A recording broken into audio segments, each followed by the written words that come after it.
Hey, I'm Captain Bob. And I'm Arlo. And we're from Wisconsin Hot Rod Radio, if you can't guess that right now. There you go. So, well, before we start talking here, I'm going to have a chocolate here. Why are you doing it now? No, I ain't gonna No, go ahead. What do you got there? That's a crackle. You know, I saw a documentary on candy. Yeah? Pretty interesting. Is it? Yeah. Really? Yeah. That you shouldn't eat it or you should eat No, it? no. It was about the candy wars. Oh, okay. You know, like the Mars I was a bar little worried and about stuff. that. Maybe Anyways, you know, we want to thank Iola again for these things Yeah, because it that's says cool. keepers of the past, educators of the future. So, thank you. Cool. You know, speaking of that, Yeah. with today's show that we're going to talk about, or our blob today that we're going to talk about, is something that's kind of important that a lot of people have been questioning it. And it's been about the fenderless and hood laws that are going here in the state of Wisconsin. And, you know, we've got, thank you to some of the people that have sent us some information here. Rich actually sent us something here right now, sent us a little email, and he said, "Hey guys, I just want to comment on hot rod issues. I own a T-bucket, been passed by the city police who wave at me, been passed by the state police in the Columbus County and the Columbia County sheriffs with no problems. And of course, they were going the other way, which is funny. But he said, but they never turned around to pull me over. Mm-hmm. And as he states in here, too, that my statement... You're going to eat my candy? Yeah. I figured that. He says, in his statement in here, he says that just leave us alone. He said, we only run our rods maybe 3 or 4 months out of the year. When you have no fenders or no hood, that's about it. So thanks again, guys, for your information and that we're talking about this. Another gentleman sent a phone message to us. And again, you can do that. There's our number. Just send us, you know, your comments on this. But this gentleman didn't give a name, but he stated on there that he had some question about the case in Dodgeville about the hot rods with no fenders or hoods. And then as he stated at the very end, he said, should I start my car on fire? No, we're putting it out there. Don't panic. Don't start your cars on fire. If you listen to our radio show on Saturday mornings, we sell cars. We do things like that also too. Mm-hmm. We've heard of people that want to sell their cars that are fenderless and hoodless. The one particular car that's on our website right now, the lady's only selling it because she doesn't need the car anymore. She's had it for many, many years. Yeah. She has no use for the car. Never uses it. Yeah, she never uses it. It just sits. Mm-hmm. So she said it's time to let it go. So the panic is not out there. Don't go selling your cars. Don't start your cars on fire. Push them over a cliff. First of all, insurance ain't going to go for you that way.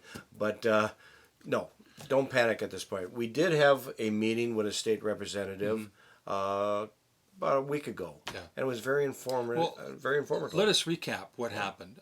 What happened last fall was a fenderless car and multiple cars were pulled over in a particular county in the state of Wisconsin, which sent off a firestorm of, and this was a state patrol that was doing this, that this is a statewide issue, and the HAM and a bunch of community boards, including us, started jumping on us, going, whoa, what's going on with the state patrol? And we were part of that hysteria kind of thing, because it's like, wait, you're doing what? Because they pulled over the Little Red Express for the stacks on the side. Stacks on the side, which came that way. Saying it was illegally exhaust. So we knew that there was a problem. We thought it was a statewide problem, and we're still not sure yet.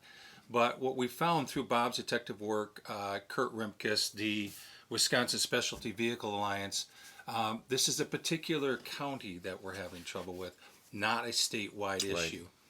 You've talked to lots of state troopers and police officers, stuff like that, and so we're finding out it's a particular county, and there's one other person involved, a little bit higher up in the state patrol, that might need some clarification. Right. Now, like you had mentioned, I've talked to some of these police officers, these state troopers. They're doing their job. Yeah. They're doing what we've hired them to do. Correct. They're protecting us. They're controlling the roads. They're making sure that everything's safe out there. And the only thing that I'll tell you is I've talked to some state troopers and I've talked to some municipality police officers, and I've asked them that question. Do you have a directive to pull cars over? Are you watching out for these types of vehicles? A higher up directive that says do this. And here's the look I got from them. It was kind of like the deer looking in headlights. Yeah. They were like, what are you talking about? Yeah. We don't have a problem with you. You have to know at the beginning of all of this last fall, there was a lot of talk that this is a higher level mandating down to the other troopers that they have to pull over fenderless cars, that type of thing. And we're finding out not so. No.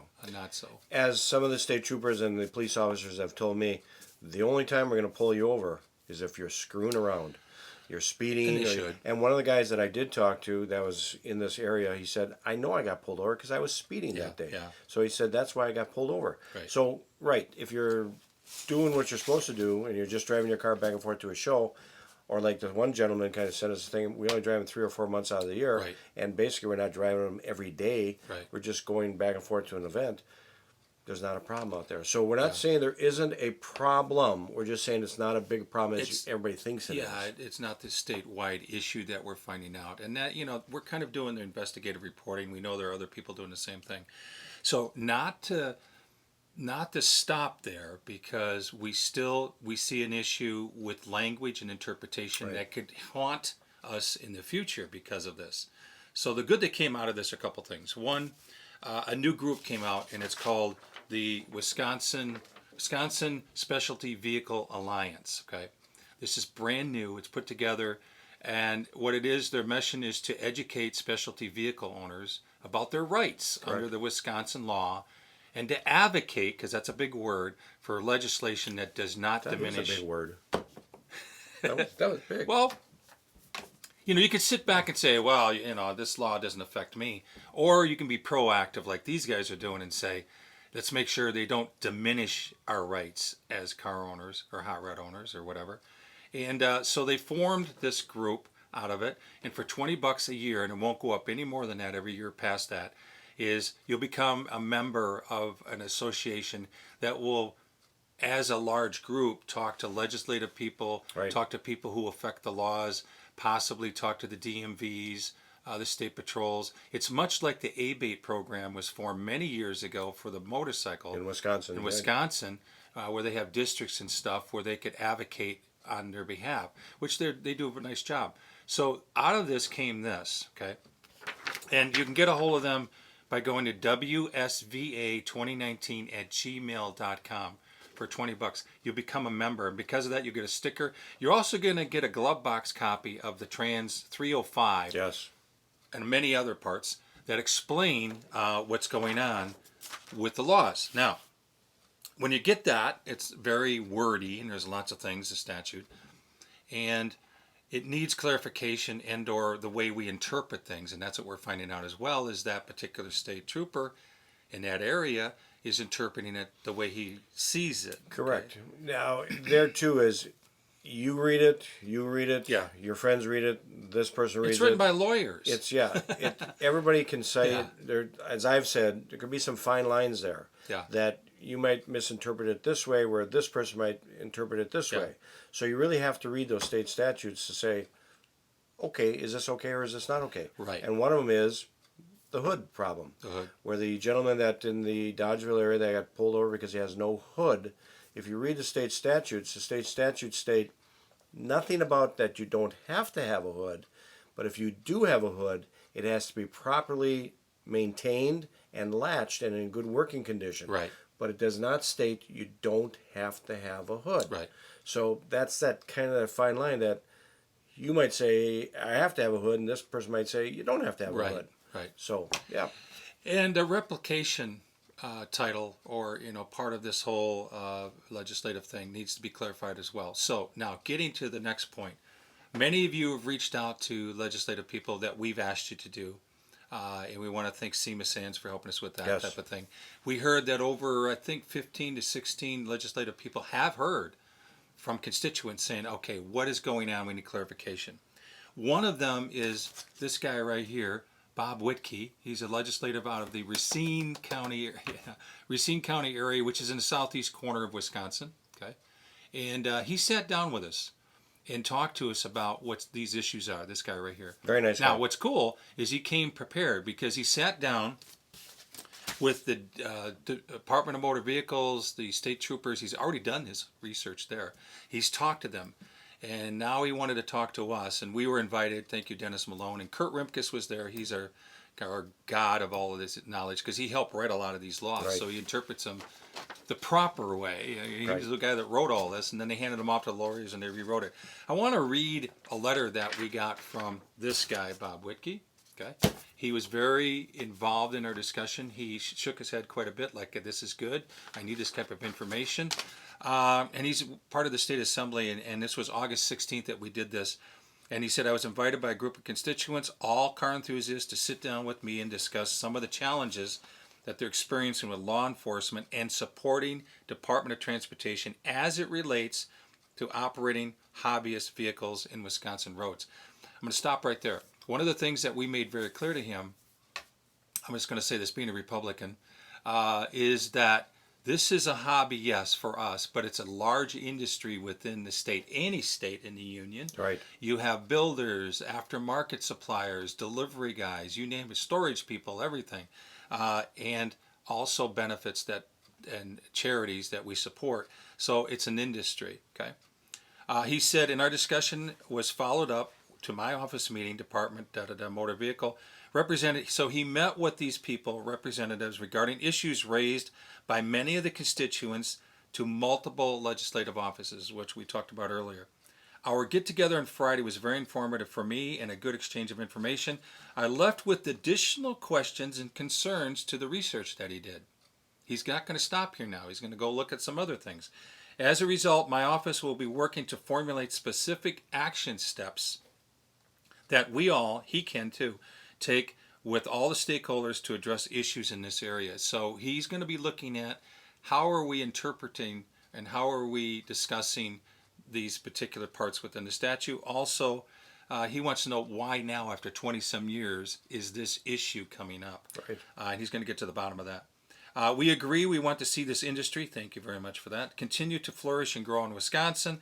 I'm confident we can address concerns in a positive way for car enthusiasts in Wisconsin and those who travel to Wisconsin from other states, so we're able to enjoy the automobile industry or vehicle industry in the state of Wisconsin. So Right. That's a huge step, and he's not the only one. There are other legislative people that have come forward and saying, let's get to the bottom of this. All in all, what we're saying is that as we've been investigating this along with other people, we might have a problem in one county. Maybe in others we don't know about yet, but this is not a top-down thing. But to help with that is we have people like him and other legislative people that have access to the statutes and get clarification for us so that we can all interpret these laws the same way. We love all of our politicians Yes. of our state. They all do a great job, but we've got one gentleman here that's really listening, and that's cool. Yeah. And the rest of them will listen now also, too. Yeah, But there are others, too. he sat there for that entire hour and a did. half and was very concerned. He wasn't just blowing you off by saying, No. yeah, okay, I'm here, okay. He did a lot of research Vote before for me he next came in. time and I'm out of here. In fact, No. what was kind of cool, sorry to interrupt Yeah. you, was he said, I had a couple state troopers want to come with me Right. to this meeting Right. with you guys, and I told him, no, I don't want you guys influence the discussion with my constituents, so I respect that, what he did there. Yeah. So again, if you have any problems out there that we haven't heard about, Yeah, on any or issue. any of the issues, Yeah. give us a call. Again, give us a call at 414-215-9477. Let us know. Yeah. We'd like to know, or email us. And we'll Go to investigate our all of website, wisconsinhighwayradio.com, and let us know. Like we just got these two that we read off here. We want to know more. What's Yeah. going on out there? If anybody's had a problem. Now, again, if you were speeding, got a taillight out, or something call like us. that, don't call us about that, because that's, We have our own issues. Exactly. Yeah. Exactly. We want to know if you got stopped for just any of these reasons. Yeah. No hood, no fenders, or just something about the vehicle that was out Yeah. there that somebody thought wasn't right. So again, we appreciate all the help from all the people that have been backing this also too, and we appreciate all you that have been paying attention to it too, Yeah. and are concerned. So at this particular point, drive your vehicle, enjoy it, Yeah. become a member. Yeah. Exactly, become a guys member right of this. there. It's like SEMA. It's like Jay Leno Yeah. told us many years ago. You're not going to hear about some of this stuff on the local news TV No. channels, because one day you're going to wake up and you're going to go, oh, what the hell happened?